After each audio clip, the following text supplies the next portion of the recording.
participaciones para que sean, para que podamos más o menos cumplir con los tiempos, aunque ya sé que vamos retrasados.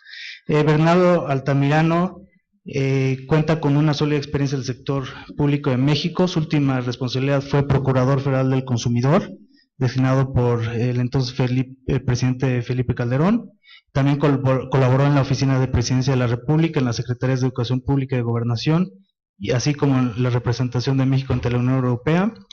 Cuenta con amplia formación académica, entre ellas es licenciado en Derecho con estudios de Economía en el ITAM y maestro en Derecho Público por la Universidad de París I y maestro en Políticas Públicas y Administración Pública por la London School of Economics.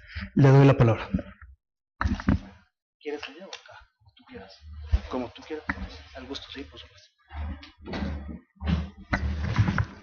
Muy buenos días y muchas gracias a la NADE por esta invitación y en particular a Federico, que es un amigo de hace muchos años, por permitirme compartir sobre todo lo que podríamos perfilar como un caso de estudio en materia de telecomunicaciones en general, sobre cómo se combinó en un momento un brazo con una estrategia regulatoria y otro brazo con una estrategia de judicialización, todo en el ámbito del trabajo y de los derechos de los consumidores en materia de telecomunicaciones. Por eso la presentación me permití ponerle a sugerencia de Federico, regulación y judicialización de los derechos de los consumidores en el sector de telecomunicaciones, a manera de preámbulo de la muy importante reforma del año pasado y de este mismo año. En este contexto, quisiera partir de información que es obviamente pública y que es de conocimiento general, pero que obviamente parte, por un lado, de diagnósticos que hizo en el año 2011 y 2012 la Procuraduría Federal del Consumidor, por un lado. Por el otro lado, de información pública gubernamental respecto del cúmulo de quejas e inconformidades del sector, de los consumidores en el propio sector de telecomunicaciones durante los últimos prácticamente 10 años. Y tercer elemento, una encuesta y un trabajo de consulta ciudadana que hizo la Profeco en el 2012 con motivo del ejercicio de tratar de lanzar la NOM 184 hoy en día vigente, en la que se hizo una consulta a más de 15,000 ciudadanos y que en este contexto toda esta información es la que nutre esta presentación. Entonces, estamos en el preámbulo de esta reforma, estamos a mediados de 2011, también todo el 2012. Este es el periodo en el que voy a estar haciendo estos elementos de la presentación en materia de regulación. ¿Qué es lo que pasaba en ese periodo? Primero que nada, la problemática era un crecimiento del sector con un mayor número de consumidores en telefonía celular, telefonía básica y televisión de paga, un crecimiento exponencial que se fue dando en los últimos años. El sector con mayor número de quejas presentadas ante Profeco era todo el sector de telecomunicaciones, incluyendo telefonía de paga, incluyendo telefonía móvil, incluyendo televisión de paga, satelital, etcétera. Estamos hablando de alrededor del 25% de quejas del total de las que Profeco procesaba eran de este sector de telecomunicaciones. El tercer elemento es que se observó que había un modelo de contratos de adhesión con cláusulas abusivas, inequitativas y violatorias de la propia Ley Federal de Protección al Consumidor. Y el último es que existen, pero sobre todo aún más en esa época, asimetrías de información en perjuicio de los consumidores, lo que generaba tomas de decisiones con insuficiencia de información, con ventaja de parte del proveedor, y generaba relaciones de consumo muy desequilibradas, que era lo que al final del día se evidenciaba en un cúmulo importante de quejas año con año. ¿Y qué es lo que se hizo en ese momento?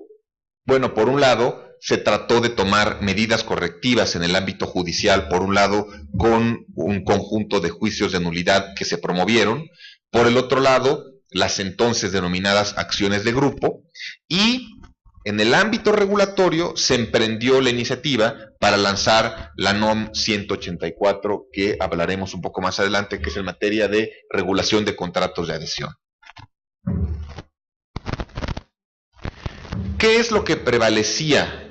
¿Cuál era la fotografía en ese 2011? Punto número uno, como lo decía, el 25% de las quejas de los consumidores ante Profeco eran exclusivamente de este sector de telecomunicaciones. Entonces, vean cómo era un número importante y reflejaba una regulación deficiente, reflejaba una serie de medidas deficientes que se estaban tomando en la materia. En cuanto a la consulta que se levantó en ese 2012, podíamos observar que el 63% de los consumidores señalaban haber tenido problemas con su servicio de telecomunicaciones en el transcurso del último año, y el servicio en el que más problemas presentaban era el de telefonía celular. El segundo elemento era que el 79% de los consumidores percibían como inequitativa y desinformada su relación con proveedores del sector de telecomunicaciones. Entonces ya sabían que eran contratos donde había inequidades. Tercer elemento, el 83% considera indispensable establecer requisitos mínimos de información sobre contratos, montos y tarifas. Y esto fue muy interesante porque se hizo una consulta nacional en la que participaron más de 14,000 consumidores, y en las consultas iban madres de casa, profesionistas, estudiantes, etcétera, y se les explicaba de una manera muy coloquial lo relevante de la famosa letra chiquita, que al final del día estamos en la nada y aquí sabemos el valor de los contratos, pero en una relación día a día se nos olvida como usuarios el valor de esa letra chiquita y sobre todo la nula capacidad que tiene uno como usuario de negociar relaciones contractuales con proveedores de estos servicios. El 91% consideraban indispensable que los contratos de servicios se registraran ante Profeco. Entonces, recordemos en términos del derecho mercantil y de la Ley Federal de Protección al Consumidor que los contratos de adhesión son obligatorios sus registros a la Profeco cuando se establece en la ley o cuando se establece en una norma oficial mexicana, y previo a esta regulación no se establecía ninguna de esas dos modalidades y consecuentemente cualquier proveedor de servicio podía ofrecer su contrato de adhesión de manera unilateral, libre y sin registro previo ante los consumidores, y esto es lo que permitía que hubiera contratos que reflejaran estas deficiencias y estas en su momento, como lo veremos, causas de nulidad y de invalidez. El 92% consideraba que establecer bonificaciones a los consumidores cuando el proveedor falla es requisito indispensable de los contratos de adhesión. Y por último, entre los aspectos que más valoran los consumidores respecto a los contratos de adhesión son recibir el servicio de acuerdo a lo pactado y en caso de que no suceda, que se pueda cancelar el contrato. Entonces, condiciones elementales de bilateralidad contractual que no estaban presentes en esa circunstancia regulatoria. Entonces, la primera medida que se empezó a tomar fue diseñar una norma oficial mexicana que estableciera 3 elementos básicos. Por un lado, otorgar al consumidor información clara y suficiente sobre los servicios que brindan. Entonces, aportarle a tener consumidores más informados, con mayor detalle, con mayor precisión del alcance de las relaciones contractuales que estaban por emprender con sus diferentes proveedores de servicio. Segundo, un prototipo de requisitos mínimos que deben contener los contratos de adhesión que utilicen con los consumidores, lo cual era muy importante para empezar ya a establecer un piso y evitar que hubiera esas cláusulas abusivas. Y por último, el obligar a registrar estos contratos de adhesión ante la Profeco para la puntual revisión de las cláusulas. Esto fue la apuesta en materia regulatoria, y esta NOM, como todos ustedes saben, fue publicada en agosto del 2012 y entró en vigor en octubre, noviembre de ese mismo año. No me voy a detener, al final voy a dejar esta presentación para el registro, pero hubo múltiples aspectos que obligaba esa propia norma oficial mexicana a manera de principales cambios. Entonces, por ejemplo, ya habíamos comentado la obligación de registrar ante la Profeco los contratos. El proveedor no podrá modificar los términos y condiciones del contrato de manera unilateral. El proveedor deberá responder por todas sus obligaciones a que se haya comprometido. ¿Y esto por qué? Porque existían múltiples contratos en los que el proveedor trasladaba la responsabilidad de mantenimiento o de reparaciones de algunos aparatos a algún tercero, en perjuicio de que el consumidor pudiera conseguir la reparación de la manera más directa e inmediata, y sobre todo en contravención de lo que establece la Ley Federal de Protección al Consumidor, que establece como nulas cláusulas en los contratos que se establezcan de esa fórmula. Entonces, toda una serie de disposiciones que buscaban reducir la posibilidad de modificaciones unilaterales, ventajosas o engañosas de los propios proveedores en detrimento de los consumidores. De manera paralela, como decía, se establecieron dos acciones en el ámbito judicial. Por un lado, acciones de grupo. ¿Y qué se hizo con estas acciones de grupo? Recordemos que antes de las reformas en materia de acciones colectivas, la Profeco estaba facultada para establecer estas acciones para proteger grupos de consumidores, y en este contexto se presentaron 4 demandas de acciones de grupo contra empresas de telefonía móvil, contra Telcel, contra Movistar, contra Iusacell y contra Nextel. Y aquí lo que yo estaba pensando en ese momento, y que lo confirmo porque al final del día el resultado de cualquier proceso judicial es incierto, pero al final del día estoy convencido que la judicialización de estos asuntos genera mayor protección, mayor certidumbre y al final del día una interpretación más horizontal de cómo debe ser aplicada la legislación y la regulación. Pero aquí el argumento era tratar de darle un sentido de mayor obligatoriedad a ese plan técnico que registran los proveedores ante la entonces COFETEL y hoy ante el propio IFETEL en materia de calidad, y si existe esa obligatoriedad a la cual se están comprometiendo los diferentes proveedores del servicio, pues que el consumidor la pueda hacer exigible cuando haya esas fallas de calidad. Entonces, el argumento básico de esas acciones de grupo fue proteger el derecho a la calidad de los usuarios en materia de telefonía móvil. La segunda vía fue ir por la nulidad de un conjunto de cláusulas de contratos de adhesión, y en este terreno fue sobre todo de televisión de paga. Y aquí fue contra las empresas Dish, Sky y Cablevisión. Y aquí lo que siempre se procuró en ese momento era tratar de generar medidas que fueran lo más horizontales posibles con los diferentes proveedores de servicio, para evitar que se sintiera que fuera una medida específica o en contra de algún proveedor en particular. Y en segundo, sí, insisto, la vía judicial, porque al final del día, como eran medidas inéditas, pues bueno, el juez al final del día era el que tenía que resolver sobre la idoneidad del recurso y sobre la idoneidad del argumento de la reclamación que estaba planteando la Profeco. Entonces se demandó ante el Poder Judicial de la Federación la nulidad de un conjunto de cláusulas de los contratos de adhesión, y aquí los principales conceptos demandados era, pues bueno, imagínense que para hacer esta NOM 184 se hizo un estudio a fondo de los diferentes contratos de adhesión para identificar dónde había cláusulas abusivas o dónde había cláusulas inequitativas, etcétera, y al identificar que había esas cláusulas existentes y vigentes y exigibles a los consumidores, pues lo que no se podía permitir era dejarlas pasar de manera libre en perjuicio de esos propios consumidores, y por eso se emprendieron estas acciones para exigir la nulidad de dichas cláusulas, y las cuales se obtuvo de una manera exitosa, y sobre todo con la reciente resolución de la Suprema Corte, que resolvió que varias de las cláusulas en los contratos eran desproporcionadas, inequitativas o abusivas. Y es muy importante porque había cláusulas, por ejemplo, como que tienen que ver con el comodato del equipo,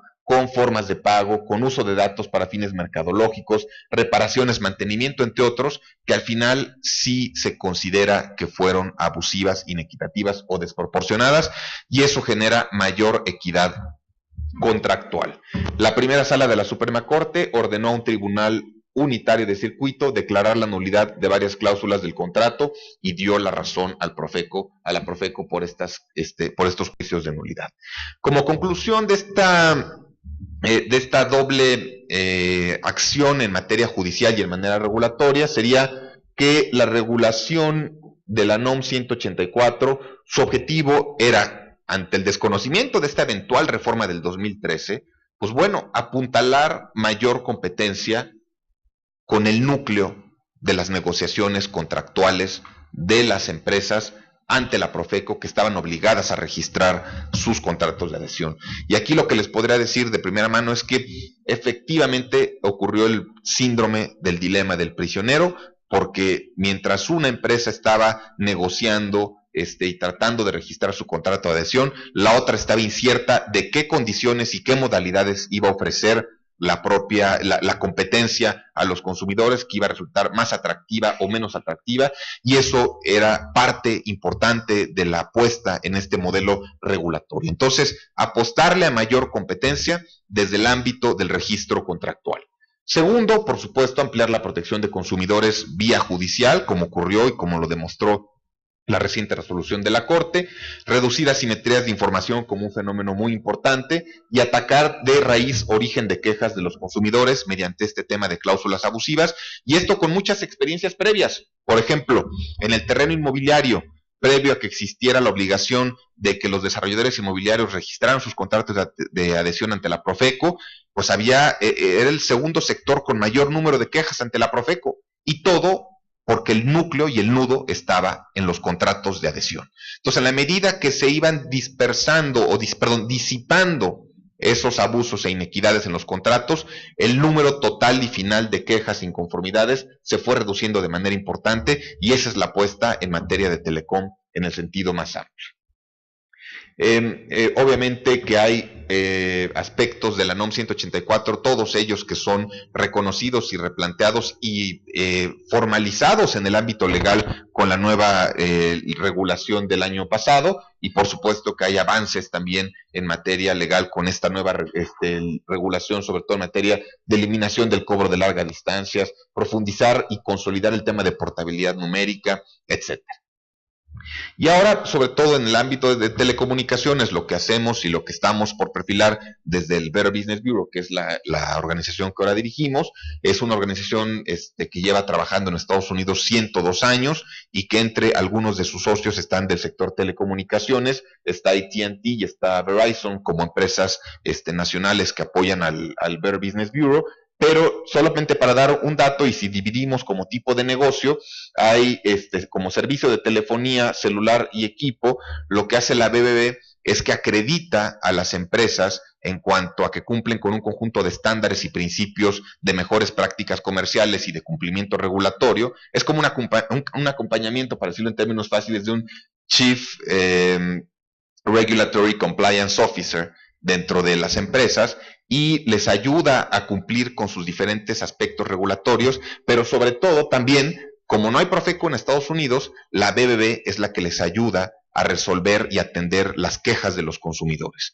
Entonces, alguna vez que estaba platicando con el director jurídico de una de estas grandes empresas, me decía, bueno, pues también a nosotros nos importa estar y trabajar mucho con la BBB en Estados Unidos, porque te evita o te reduce el riesgo de incurrir en acciones colectivas en tribunales estadounidenses.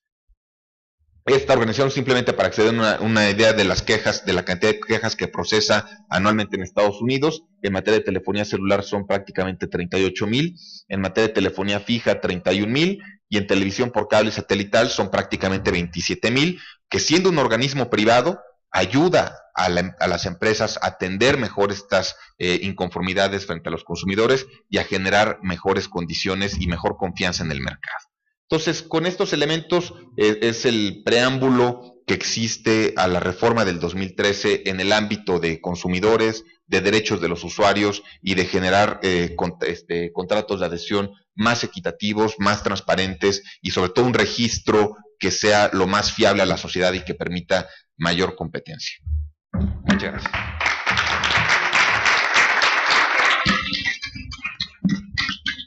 Muchísimas gracias, Bernardo. Los saludo a todos, les ofrezco una disculpa de antemano, avisé que no iba a poder estar desde el inicio, pero bueno, me incorporo, le agradezco mucho a Fede, no solo el haber estado toda la mañana, sino en general toda la coordinación y toda la preparación de este evento. Y bueno, conscientes, Bernardo, de que tienes un poquito de prisa, pero sin el menor ánimo de abusar de tu tiempo, no sé si tuvieras inconveniente ahorita en tener una pequeña plática, discusión con todos, y sin perjuicio de que cada quien, si tiene que hacer una presentación, la hace, y desde luego pues que todos participemos en esta plática, en esta mesa. Entonces, muy rápido, para que estemos todos en contexto, quisiera yo presentar a los demás participantes en la mesa.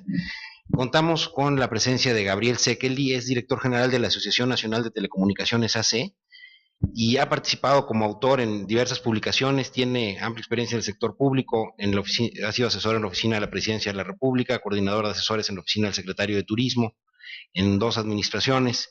En el sector empresarial ha laborado como consultor de Cisco, del gobierno de Suecia, del Banco Mundial, en la industria de las telecomunicaciones, y se ha aprovechado su experiencia en diversas instituciones, incluso en Asia, en América del Norte y en Europa. En el ámbito académico, cuenta con la maestría en estudios internacionales en la Johns Hopkins School of Advanced International Studies en Washington y el doctorado en la George Washington University. Y participa en diversas organizaciones, ha sido profesor durante 14 años en el Colegio de México, en la Universidad de California en San Diego, y ha sido director adjunto del Centro de Investigación sobre las Economías de Estados Unidos y México. Fue asesor del gobierno de Japón sobre efectos previsibles del Tratado de Libre Comercio de América del Norte de las empresas japonesas con inversión en México. Agradecemos mucho la presencia de Gabriel Sekeli. Quisiera presentar también a Sergio Legorreta. Sergio Legorreta cuenta con una amplia experiencia en las áreas de derecho relacionadas con tecnología, es socio de Baker McKenzie y bueno, es muy largo su currículum, pero básicamente es miembro de diversos comités y tiene muchísimos años de experiencia. Todos lo conocemos en el sector de las telecomunicaciones. Y por último, pero no menos importante, Gerardo Soria, abogado y maestro en Derecho, es socio del despacho López Velarde, Hefti Soria, excomisionado del Área General de Asuntos Jurídicos de la Comisión Federal de Telecomunicaciones, socio fundador y presidente del Instituto del Derecho de las Telecomunicaciones y catedrático de Derecho y Comunicación en la Universidad Iberoamericana y conferencista en diversos congresos y seminarios organizados por diversas instituciones y organizaciones. Entonces, les damos la más cordial bienvenida a todos los participantes en esta mesa. Y Bernardo, te felicito por tu presentación muy interesante, sobre todo conscientes de la experiencia que te tocó vivir desde adentro de la organización en la que estabas. Y bueno, yo digo, sin más, te quisiera dejar el micrófono, Gerardo. Me parece que tenías algunos comentarios justamente sobre estos temas. Entonces iniciamos la mesa de discusión. Bueno, pues muy buenas tardes. Les confieso que yo fui el que vine a poner el desorden. El formato de discurso me estaba dando mucho sueño. Entonces, creo que es más ameno cuando platicamos e intercambiamos puntos de vista, y se nos hace menos pesado a todos.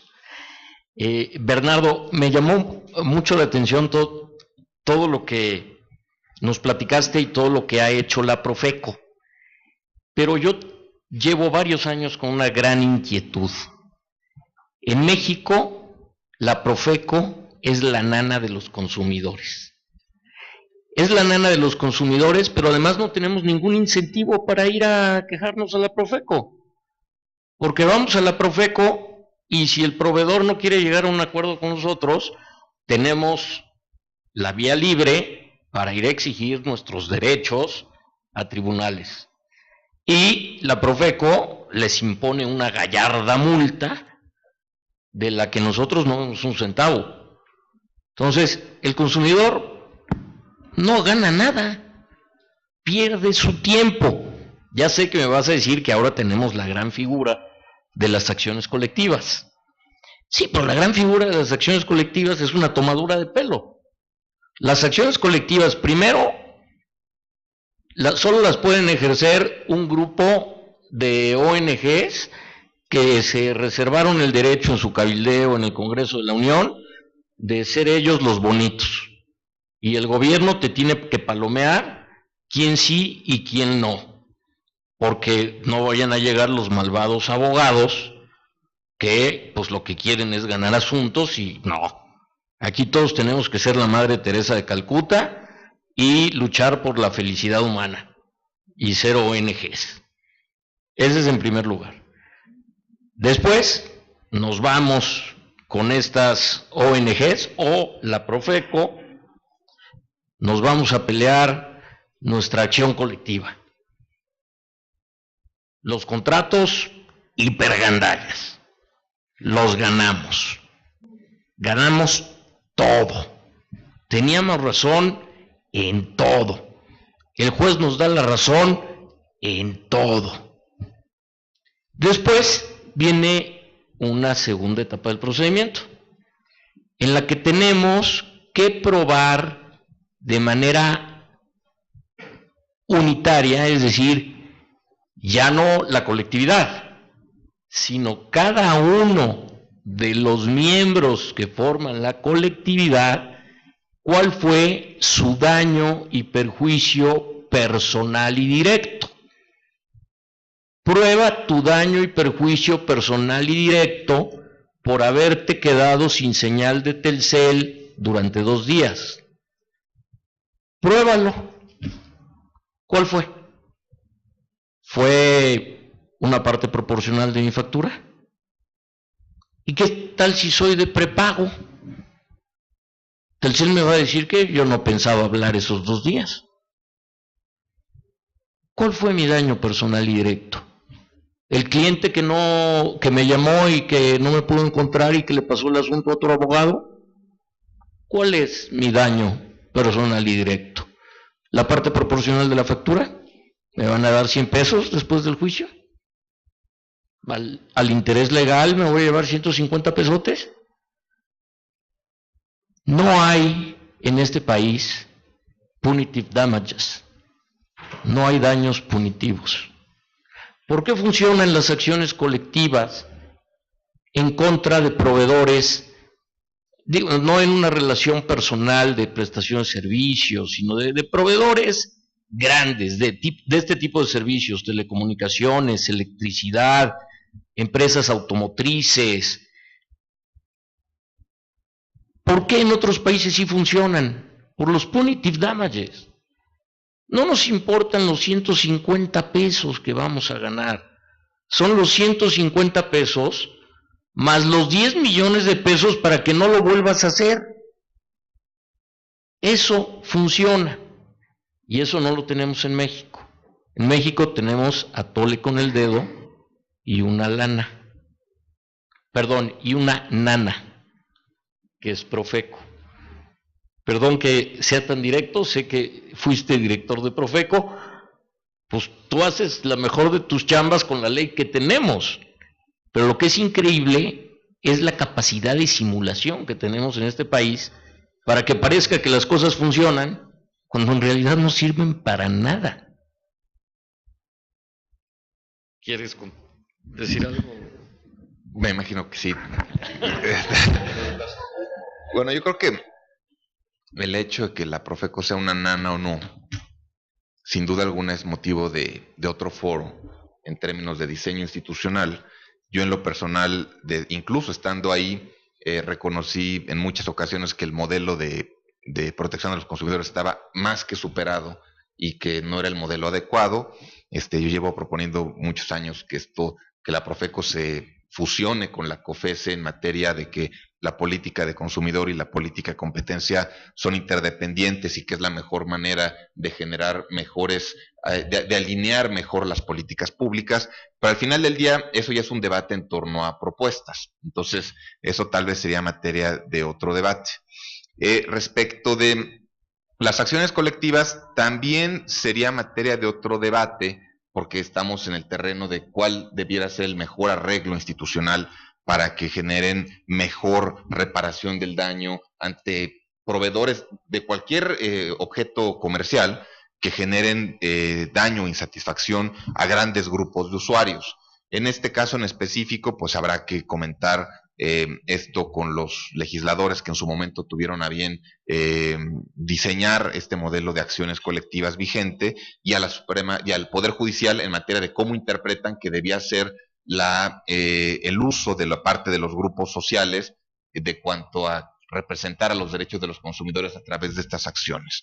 Efectivamente, la parte de la reparación del daño en el ámbito administrativo vía Profeco, a mí lo que me llamaba mucho la atención, ahorita no sé cómo sigan los números, pero en esa época era muy interesante, más allá de que era el sector con más número de quejas, era el sector con mayor porcentaje de respuesta conciliatoria de parte de las empresas, ¿no? Entonces, en esa época, mientras las empresas en general tenían un 80% de respuestas satisfactorias en las conciliaciones, en el ámbito de telecomunicaciones era superior al 95%, pero además se atendía en los plazos más rápidos. Entonces, a mí ahí lo que me preocupaba era que, a ver, si había ya una predisposición de las empresas a tratar de encontrar una satisfacción o una respuesta favorable, brincarnos el escalón del abogado gestor de las empresas para tratar de llegar a la visión del tomador de decisiones del ámbito corporativo de las empresas para que identificara que había un proceso que estaba, que era perfeccionable, por decirlo menos, y que había una forma de brindar satisfacción más rápida a los usuarios que de por sí al final del camino le iban a tratar de brindar vía una conciliación. Entonces, efectivamente que hay muchos aspectos que ameritan una discusión de perspectiva, de futuro y de mejora. Este es un caso de estudio del 2011 y del 2012 con la información prevaleciente a esa época, y era lo que se pudo desarrollar con las herramientas jurídicas y los instrumentos de política pública válidas en esa época. Bueno, pues muchas gracias. Quisiéramos invitar tanto a Gabriel como a Sergio a que nos hicieran algún comentario y inmediatamente después pasar ya directamente a los temas que ustedes quieran que traen preparados. Bueno, pues yo voy a entrar directamente y de forma muy breve al tema que traía preparado. Yo no les voy a hablar de derecho, les voy a hablar de negocios. Y para mí lo relevante, alguna de las cosas relevantes de esta reforma es justamente lo que no dice. Y lo que no dice, a lo que me estoy refiriendo, es para mí muchas veces el mejor rol de la regulación es la no intervención. Para mí hay negocios que están floreciendo y que están teniendo mucho éxito, como por ejemplo los famosos o llamados OTTs. Y pensemos en Netflix, pensemos en iTunes, pensemos en Spotify y en muchos servicios que son verdaderamente ya no del futuro, sino del presente, y que en realidad han podido existir gracias a que no están regulados. Afortunadamente, y a pesar de que hubo tentaciones importantes de algunos de buscar forma de regular y de atarle la mano a la creatividad implementada, disruptiva, generosa, no sucedió. Y eso a mí me da mucho gusto. Ya en la plática inicial de Javier Lozano, por ahí hubo una pregunta acerca de televisión por IP, ¿no? La pregunta me pareció muy interesante porque justamente es el tema que yo traía, y me refiero no necesariamente a televisión por IP, sino a negocios en general. Y si bien es cierto que la reforma, en mi opinión, tiene paradigmas muy importantes, otro de los cuales me pareció verdaderamente sorprendente ver aprobado con tal agilidad como el tema de inversión extranjera, que para mí también es una de las, o fue durante muchos años una de las principales barreras para la inversión de largo plazo y sostenible en este país, en esta materia y en muchas otras. Creo que es muy relevante que regresemos a pensar que la regulación hay que verla con cuidado. La creatividad, en mi opinión, va a ser lo que va a dictar el futuro de esta industria. Pensemos por ahora en la licitación de las dos cadenas de televisión. Sin duda es muy relevante el aspecto económico, esperemos que no el aspecto contencioso posterior, pero para mí lo más relevante es todo el tema del contenido y el tema de la diversidad cultural que puede generar esto. En los premios al cine Fénix que se entregaron al cine iberoamericano en México, en el DF hace 2 semanas, únicamente el 2% de las películas nominadas eran mexicanas, de Iberoamérica, no estamos incluyendo Hollywood ni estamos incluyendo el mundo árabe, es nada más Iberoamérica. Entonces pensemos nada más en el potencial que hay para generar producción, contenido, cine en México. Me parece algo espectacular y honestamente apasionante. Afortunadamente no hay restricciones a la inversión extranjera, afortunadamente no hay mayor regulación al contenido, y esto es algo de lo que creo que nos va a permitir ver una nueva industria, no solo en el tema de los fierros o de la infraestructura. En el tema de competencia, rápidamente, creo igualmente que una de las grandes ventajas en cuanto a nuevos negocios derivados de la reforma, la estamos viendo ya, ¿no? La entrada de los operadores móviles virtuales, sin duda la entrada potencial de nuevos operadores con redes fijas, móviles, etcétera. La gran cuestionante respecto de qué va a ocurrir con la famosa banda de 700 y si eso va a configurar o no nuevos jugadores, probablemente sí. Y también de nuevos servicios como por ejemplo la radio satelital, que por ahí se les olvidó derogar o se nos olvidó derogar un reglamento, o modificarlo por lo menos, reglamento de televisión y audio restringido. Y perdón que regrese, dije que no iba a hablar de derecho, pero eso es el único punto que sí voy a hacer, porque me he insistido en, no dejo de insistir en este tema. La radio satelital cumple una misión fundamental en países con orografía tan compleja como México. En Estados Unidos tenemos el caso de Sirius XM, que a pesar de la fusión que los obligó por el tema de mercado, en México no existe la radio satelital. ¿Y saben en gran parte por qué no existe? Hay por ahí un regalo que nos dejaron en este reglamento al que me refiero de televisión y audio restringido, en donde curiosamente a la radio satelital, pero no a la televisión vía satélite, se le impide transmitir publicidad, y no entiendo cuál sería la justificación detrás de ello, y tampoco se permite que se utilice en dispositivos móviles, cuestión que también me llama mucho la atención. Y esta es una de las pequeñas cosas que en el contexto macro de la reforma se nos olvidó modificar, pero me parece muy relevante que lo hagamos porque pues, estamos inhibiendo la existencia de un servicio. Estamos ya por ver el Internet en los aviones de Aeroméxico, ya se lo anunciaron y dijeron que para finales de este año lo estábamos viendo. Me parece padrísimo que en los vuelos commuters de entre México y Guadalajara, Monterrey, podamos tener ese servicio, y entre muchos otros. Ya no quiero quitarles más su tiempo. Evidentemente, si hay más discusión sobre el tema de negocios, me interesa mucho, y gracias por venir a escucharnos.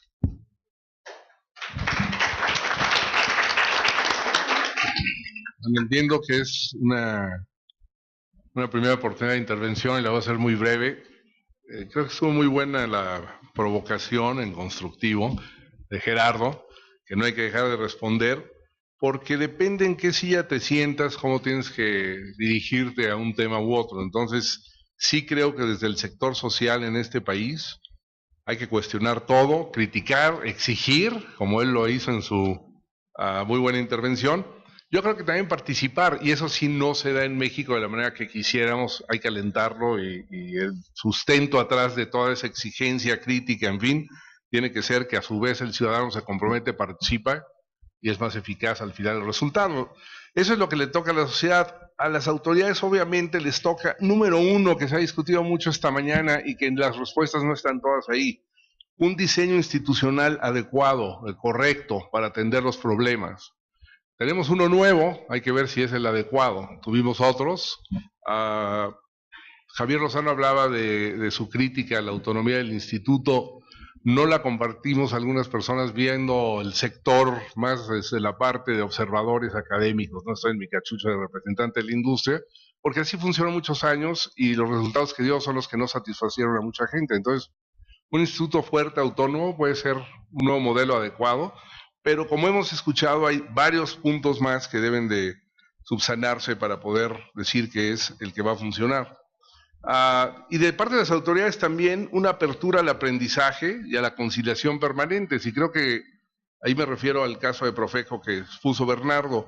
A la vez que hay un tema que pudiera estar en falta la industria, hay un reconocimiento de que la respuesta ha sido la más rápida a las quejas, el grado de atención satisfactoria de esas quejas ha sido también muy alto en la industria de telecomunicaciones.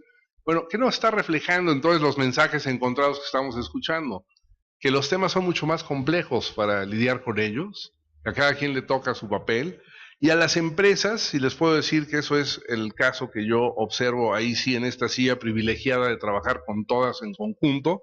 El Anatel es la única organización en el país en donde están los 4 operadores móviles nacionales. Es también una organización donde están todos los productores de equipo, todos los productores de redes, los organismos de certificación. Es una organización boutique, pero con un gran peso en la industria. Y ahí yo creo que lo que le toca a las empresas es visión, siempre al día, de lo que debe ser el papel que tienen que jugar en la sociedad. Autorregulación, es muy importante porque el modelo judicial de pleito y castigo funciona hasta cierto punto. Es mucho más importante alentar y asegurarse que hay una visión y autorregulación en la industria que busque que usuarios y ciudadanos, porque no todo lo que hacen las empresas es dirigido solo a sus usuarios o clientes, sino al ciudadano, estén satisfechos. Y creo que el gran reto que la propia industria reconoce, y así lo hablo con mis representados constantemente, es que en este país las personas que habitan en él, sea como usuarios o ciudadanos simplemente, lleguen a sentirse muy pronto muy orgullosos de su empresa de telecom. No es el caso el día de hoy, aquí se ha escuchado, lo sabemos, pero hay muchos pasos que se están tomando y que se seguirán alentados por las nuevas condiciones de competencia en la industria, que creo que sí van a llevar ese nuevo modelo. Entonces, a cada quien lo que le toca en la silla en donde está, pero creo que sí ayuda a reconocer las limitaciones y las fortalezas del que está sentado en esa otra silla, ¿no? Por lo cual, creo que fue muy buena la provocación de Gerardo, sigamos por ahí, pero haciéndolo un poquito más amplio y más complejo cada uno de los asuntos que se discuta. Esa sería mi recomendación. Pues como podemos ver, tenemos aquí ya todo un abanico de temas y creo que de alguna manera muy importante estamos atendiendo temas relevantes de la nueva regulación, de la nueva legislación. Entonces, en ese mismo orden de ideas, pues yo quisiera continuar, ya que traemos esta tendencia, y si quieren en el mismo orden, o si alguien quiere pedir la palabra de la mesa antes, pues retomar algún tema que resulte relevante. Quisiera yo nada más recapitular un poco lo que hemos visto. Bueno, tuvimos una presentación sobre los aspectos relevantes en materia de atención a los consumidores, de defensa de los consumidores, una crítica muy dura por parte de Gerardo. Por otra parte, Sergio nos dice, hay unos aspectos sumamente relevantes de la ley que son justamente los que ha dejado con toda la libertad de actuar. Y bueno, nos planteamos en el punto de que si el modelo está bien. Entonces, Bernardo, yo te quisiera preguntar, en este orden de ideas y un poquito con visión a futuro, ¿cómo te gustaría que funcionara? Sobre esta crítica que se te ha hecho, ¿qué crees que podría mejorar? Si quieres, no solo limitarte a los consumidores, sino verte todo lo que quisieras. Te quisiera poner el plato sobre la mesa para que nos comentes. Bueno, en estas cosas nada son personales. Yo no entiendo la crítica de Gerardo a mí. O sea, fue una crítica al sistema, fue una crítica a cómo funcionan o no funcionan las cosas. Y creo que hay que tomarlas en esa medida. Más es una organización académica. O sea, primero que nada, coincido con Sergio. Me preocupa mucho que veo tendencias muy regulatorias, ¿no? Eso sin duda alguna inhibe no solamente lo típico que ya sabemos todo, la innovación, la competencia, etcétera, sino que al final del día genera una carga terrible a la autoridad para verificar algo que en su momento acaba como policía de la esquina, dejando a todos que se pasen el alto y no tiene la posibilidad de exigir a nadie que cumpla con un reglamento de tránsito. Entonces, estamos llegando ante un riesgo de sobreregulación y que al final del día, con la nueva estructura en la cual se otorgan más facultades de competencia al IFETEL, y que ahora lo que hay que reconocer del nuevo IFETEL, que también está generando una agenda propia y una organización, un órgano interno dentro del propio IFETEL en materia de consumidores, que al final del día haya esa especificidad de poder alinear las políticas de competencia y política de consumidor bajo la misma dirección. Porque esa es la forma más adecuada de ir trabajando en estas materias. De lo contrario, como bien dice Gerardo, y que es la parte de la crítica institucional en la que coincido, la coerción insuficiente per se e ineficaz en todos los ámbitos de la legislación mexicana, ya sea económica, social, política o hasta de seguridad pública, pero la coerción per se no es un incentivo para generar ni mejores prácticas comerciales ni mejor competencia. Entonces, bajo esa lógica, el hecho de que ahora el IFETEL tenga la fórmula de poder alinear una política de competencia y de poder alinear diferentes esquemas que generen mayor satisfacción, ampliación de los derechos de los consumidores, parece ser que es una nueva fórmula que va a generar mayor confianza en el mercado. Y ese debe ser el objetivo. El objetivo debe ser cómo generas confianza en el mercado, en el que los consumidores tengan mayor información de lo que hacen los proveedores, de lo que hacen sus diferentes contratos, y que eso vaya generando un mejor entendimiento de un mercado tan complejo, de tantas modalidades y de tantos esquemas de interacción comercial. Gerardo, si quieres.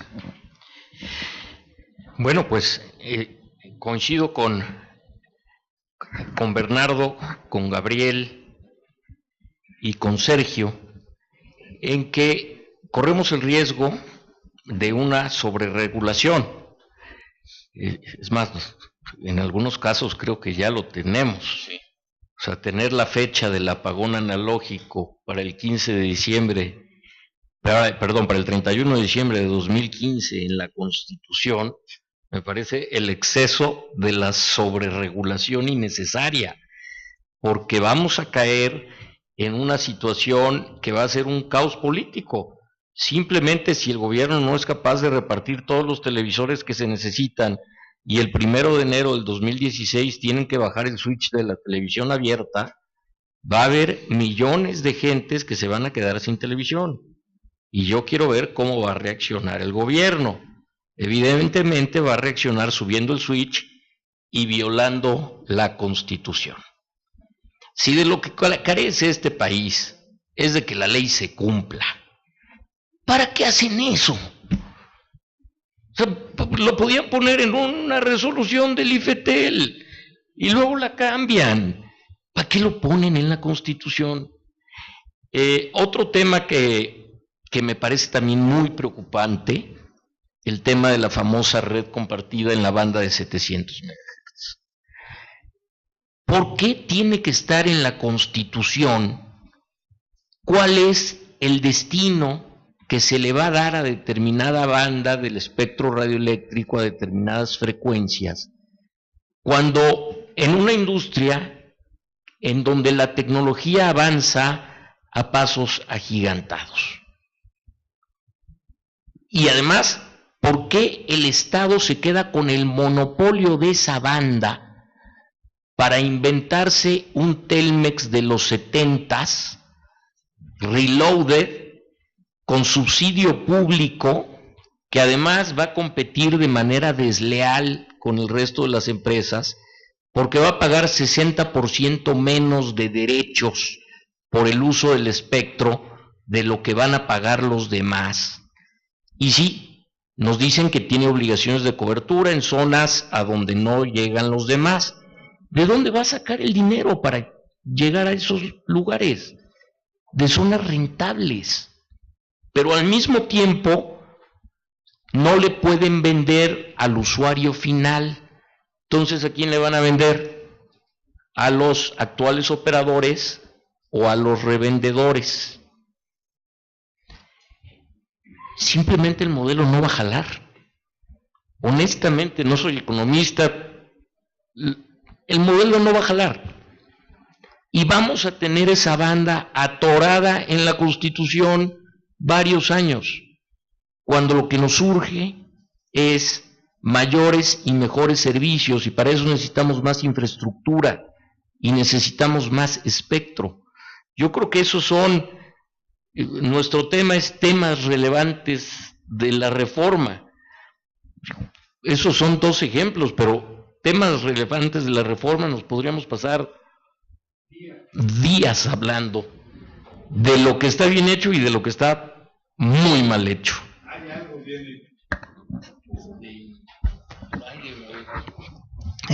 Me gustaría retomar dos temas, el tema de la autorregulación que platicaba por un lado Bernardo y por otro lado Gabriel. Preguntarle a Gabriel cómo dentro de la Anatel, una organización donde están varias empresas importantes, se puede fomentar ese tema de la autorregulación.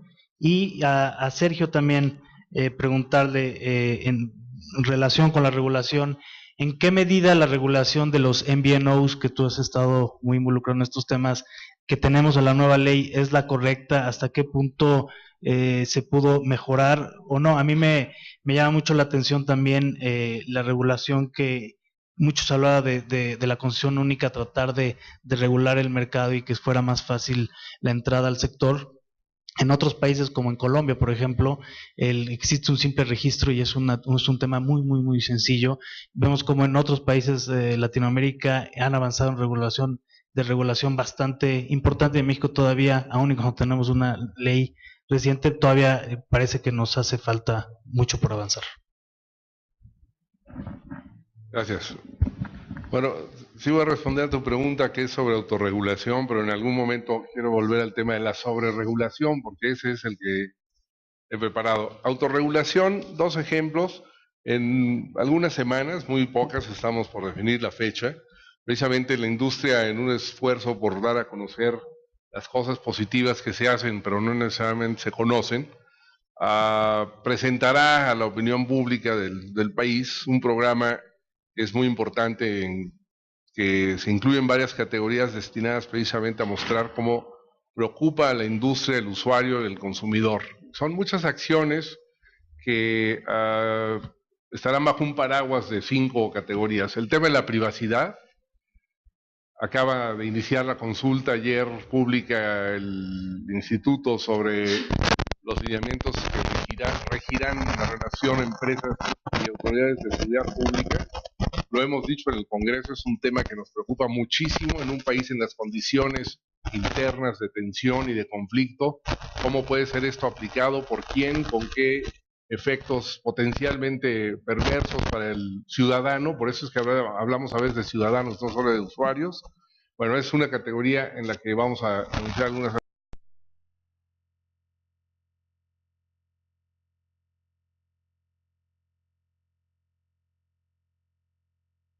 La Ley Federal de Telecomunicaciones incluye sobre el robo de celulares. Es una contribución totalmente de la industria que el gobierno ha tomado, el Congreso primero, el gobierno junto, en la nueva ley, y que se refiere a un programa que existe a nivel mundial para desalentar este robo de celulares cuando las personas reportan que ha sido extraviado, robado o duplicado su email, y en una base de datos central en Londres, que constantemente, quiere decir varias veces a la semana, revisa esos reportes, permite bloquear de manera permanente el email es como el número de motor de un coche, es único a nivel mundial. Entonces tienes tú 7,000 millones de celulares en el mundo, hay 7,000 millones de emails. Tú lo puedes desde el aire bloquear permanentemente y ese teléfono no sirve, entonces estás desalentando el robo. Es una medida de autorregulación que doy como un ejemplo, y dentro de esas que van a ser anunciadas en relación a la seguridad. Informar algo más también en seguridad de un tema que fue el que inició Bernardo hoy. En la calidad del servicio, que es muy criticada la industria, probablemente por buenas razones, pero también hay otros actores que intervienen y que pocas veces se conoce, y la industria no se pasa de nuevo de manera destructiva denunciando, sino también en atención a lo que doy la bienvenida, el mismo Bernardo apuntó. Al final tienes que entrarle a cómo resuelves los problemas. Entonces tenemos un estudio en que 1,407,000 llamadas al día en este país por los bloqueadores de señal en los penales que no funcionan adecuadamente, y por el hecho de que en los penales se introducen ilegalmente teléfonos celulares que son usados para llamadas de extorsión y de secuestros. Ese 1,407,000 llamadas diarias en promedio a nivel nacional o no salen o se interrumpen a la mitad. Y nunca han oído a las empresas quejarse de eso, de decir, no, Profeco, espérame, es que una parte del problema eres tú, gobierno, ¿no? ¿A qué te lleva? ¿No? Entonces sí hay cosas que no se conocen mucho en detalle, que vale la pena conocer, en donde todos tenemos en nuestras distintas sillas, decía yo, nuestras responsabilidades asignadas. Y sí quiero decir y reitero que la industria tiene esa disposición a actuar de manera mucho más clara, transparente y cooperativa con cada una de las autoridades. Es importante conocerlo para que cuando vengan las exigencias y críticas durísimas, muy bienvenidas, como la que hizo Gerardo, si haya también una respuesta más sólida y más transparente. Bueno, seguridad, privacidad, y no los aburro más, solo mencionaré las otras. Cuidado del medio ambiente, lo que está haciendo la industria. Seguridad del medio ambiente, protección a los niños, muy importante ese tema en nuestro país. Y luego una baraja de cosas diferentes que se hacen en favor de las personas con capacidades diferentes, en términos de contribución a la educación, en fin, eso se va a anunciar en unas semanas. A eso le llamamos autorregulación, en el sentido de aportar y dar a conocer lo que se puede hacer, y además se trabaja junto con las autoridades en muchas de estas, o con la sociedad civil. No son nada más de las empresas, porque sí creemos en ese componente vital de la participación, que cada quien participe, ¿no? Gracias. Después volvemos a lo de sobre regulación, ¿verdad? Quería responder directamente a la pregunta. Gracias, Gabriel. Pues voy directo a las preguntas, y yo otra vez regresando al punto de Gerardo de la sobreregulación, y a veces, ¿por qué no llamarle? No es sobreregulación, además es mala regulación, y lo más peligroso es cuando esa mala regulación se calcifica Sería catastrófico que se calcificaran las 700 en la Constitución, que no se haga nada y muerta de risa la banda sin que nadie la use. Sería como que el peor escenario para todos. Porque todavía en el caso del Switch, pues le vuelven a subir, pero ¿qué hacemos? ¿La vamos a poder usar para otra cosa o no? No, está complicado. Y un ejemplo más que tengo, sé que no es un foro de derecho informático, pero si alguno de ustedes ha tenido que litigar pruebas con periciales informáticas, hay por ahí una NOM calcificada desde el 92, por cierto, que es la NOM 151, para conservación de mensajes de datos. Pero fíjense qué importante, esta es la NOM que aplica para la conservación de básicamente cualquier prueba electrónica en la que constan derechos y obligaciones. O sea, básicamente cualquier prueba electrónica importante. Esta NOM, que es del 92, está basada en un estándar de criptografía del 92, que como cualquier software ha evolucionado a pasos agigantados, y cometimos el gran error de permitir una norma en su momento, que es hoy, es más, tú se la presentas hoy a cualquier ingeniero en sistemas y no le entiende, pero te dice, oye, pero es que eso ya ni existe. Bueno, pues esa es la regla, y el problema es que cuando tienes que interpretar la prueba pericial en juicio, pues el pobre perito dice, pues sí, la NOM dice esto, pero por otro lado nadie la puede cumplir. Entonces hay un problema ahí de un riesgo jurídico judicial muy importante, que ejemplifica otra vez el cómo una mala regulación o sobreregulación nos puede dar en la torre. Y atendiendo a tu pregunta de los operadores móviles virtuales, Federico, me parece, para quienes no estén familiarizados con el modelo, básicamente se trata de empresas que comercializan pues la capacidad o digamos los minutos de operadores con infraestructura para presentar una nueva marca y nuevos servicios y tal vez estándares diferentes de servicio frente a los consumidores. Y estos modelos han sido exitosos en otros países, llegando a capturar porcentajes importantes del mercado, porque se enfocan mucho justamente a la mercadotecnia y a las necesidades del cliente y no tanto a la infraestructura y a la operación de la red. En México ya tenemos operadores virtuales funcionando ya desde hace un par de años, con mucha énfasis ahora, y una de las cosas que tenían a lo mejor el crecimiento más acelerado de esto fueron alguna serie de regulaciones que se han estado implementando o ajustes que se han estado haciendo derivados de la reforma. Faltan todavía un par, pero yo creo que los más claves ya se dieron, como por ejemplo el tema del acceso a la numeración, el tema de portabilidad numérica directa, sin duda la libertad de negociación tarifaria, pero quedan algunos como por ejemplo uno muy claro, que es el de confidencialidad o secrecía en las negociaciones. Y no me refiero a pactar en lo oscurito, pero una cosa que la regulación tiene hoy es la obligación que tiene el operador virtual de presentar a registro público el contrato que haga con el operador que le da la infraestructura. Y pues eso es un secreto industrial en la mayoría de las industrias, el precio que te da tu proveedor clave, pues ¿por qué voy a tener que hacerlo público? Si lo haces, pues inmediatamente te vulneras y saben, todo el mundo ya sabe cuál es tu piso. Entonces hay temas como esos que todavía están pendientes de atenderse, que probablemente no se atiendan, francamente, en este episodio desregulatorio o de regulatorio, pero sin duda yo creo que para ese sector, el de operadores móviles virtuales, el terreno fértil está dado. Y sin duda creo que va a ser pues una de las nuevas pues ofertas comerciales que veremos crecer con éxito en México. Bueno, pues en función del tiempo, yo quisiera pedirle una vez más una última vuelta a todos los participantes, muy breve, nada más a manera de último comentario o conclusión, por favor. Un minuto aproximadamente. Gracias, Germán. Bueno, pues al final del camino creo que hubo muchas coincidencias. Yo resaltaría y sobre todo me enfocaría en la última parte de la pregunta de Federico y de Germán. Efectivamente, estamos con riesgos de sobreregulación. Yo planteé en el caso de estudio el caso de una regulación que se emitió porque era una regulación de carácter social en términos de resolver una asimetría que se presentaba, una falla de mercado, como conocemos todos los que trabajamos en estos temas regulatorios.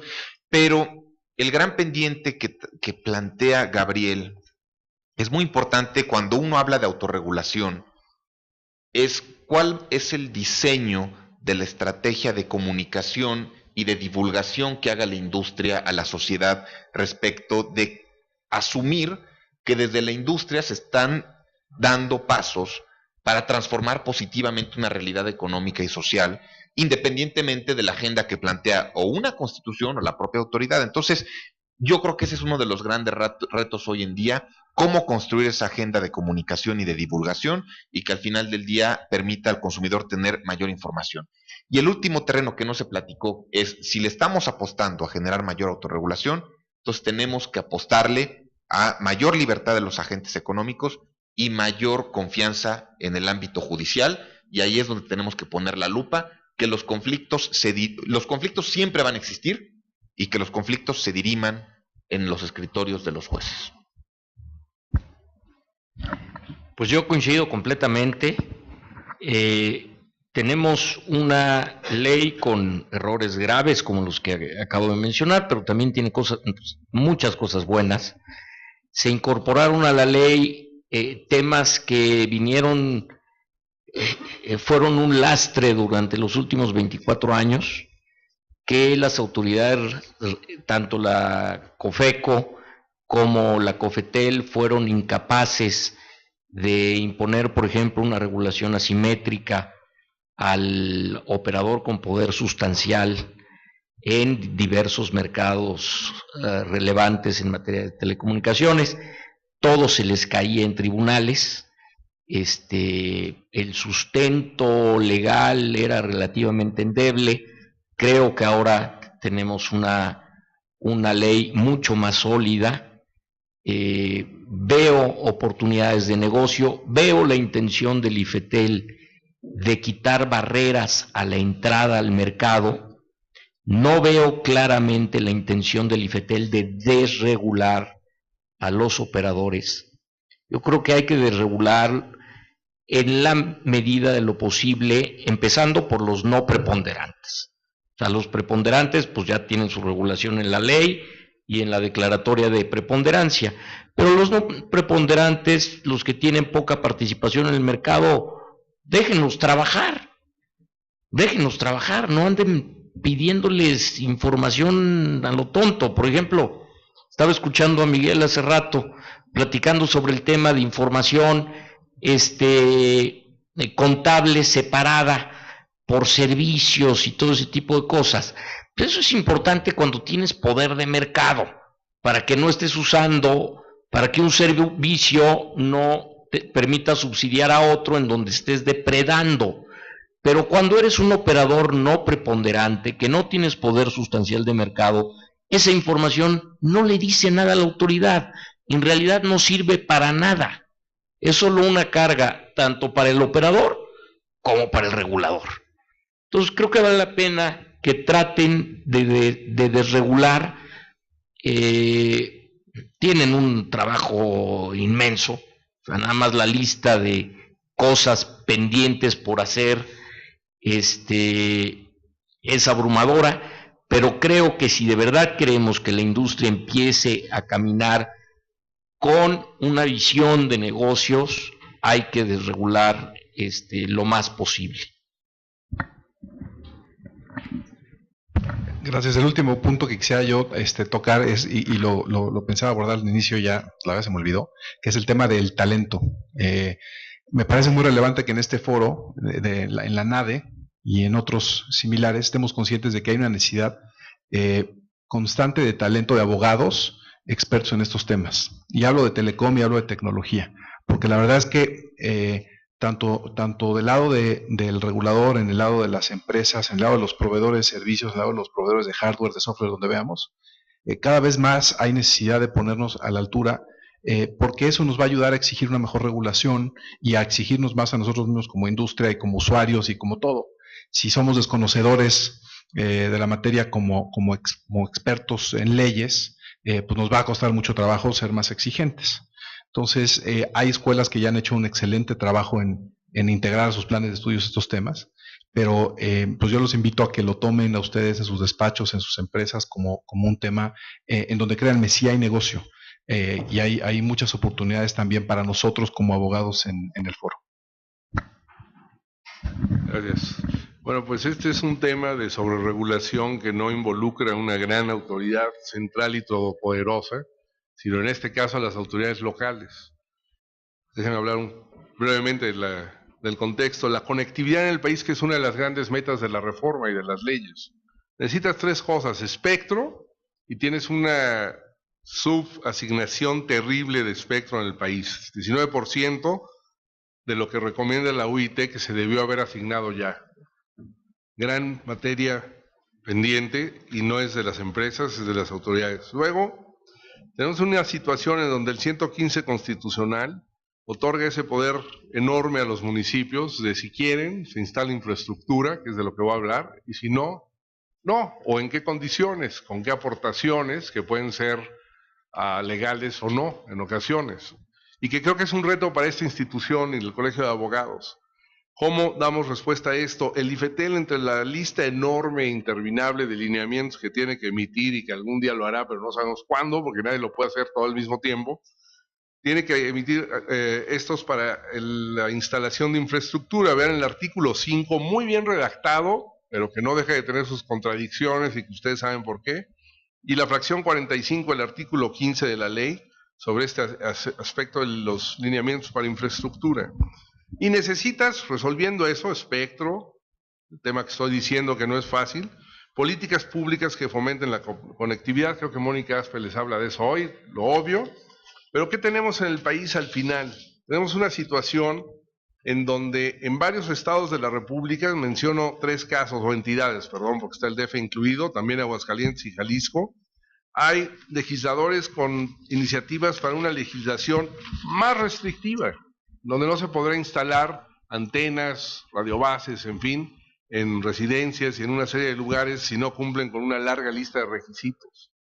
Tenemos, sin embargo, un caso, y con eso termino porque sé que el tiempo es corto, de un modelo constructivo en ciernes que se está cocinando, por decir así, en Ciudad Juárez, en el reglamento de entorno e imagen urbana, en donde se aspira a lograr un consenso, va avanzado, ojalá fructifique, en que las empresas cuiden dicha imagen urbana, regularicen sus instalaciones, porque muchos ante los abusos y la falta de reglas claras han optado por instalar, regularizar, donde las autoridades publiquen las reglas que pretenden regular el proceso y reciban comentarios de empresas y de la sociedad, donde el municipio informe de los lugares públicos disponibles para instalar, y en fin, se privilegie la transparencia en todos esos aspectos. Creo que es una gran tarea pendiente.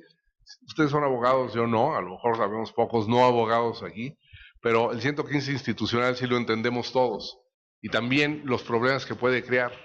Y uno es esta sobreregulación a nivel local, que ahí sí, díganme quién la resuelve. Entonces está muy complicado y requiere más que nada de esta creación de una cultura de establecer juntos los distintos actores modelos constructivos para dar respuesta a temas verdaderamente complejos, pero que pueden ser el mayor obstáculo a tus principales objetivos de la reforma constitucional. Gracias.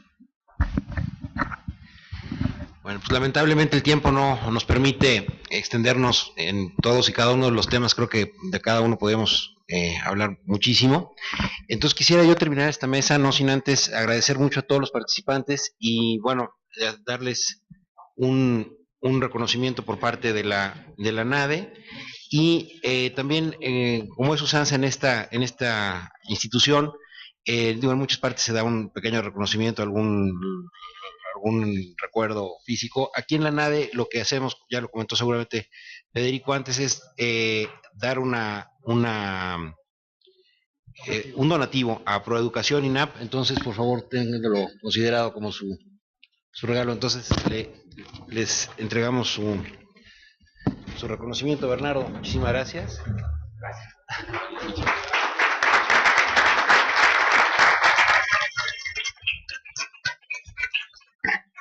Bueno, muchísimas gracias. Sergio. Gabriel, muchísimas gracias.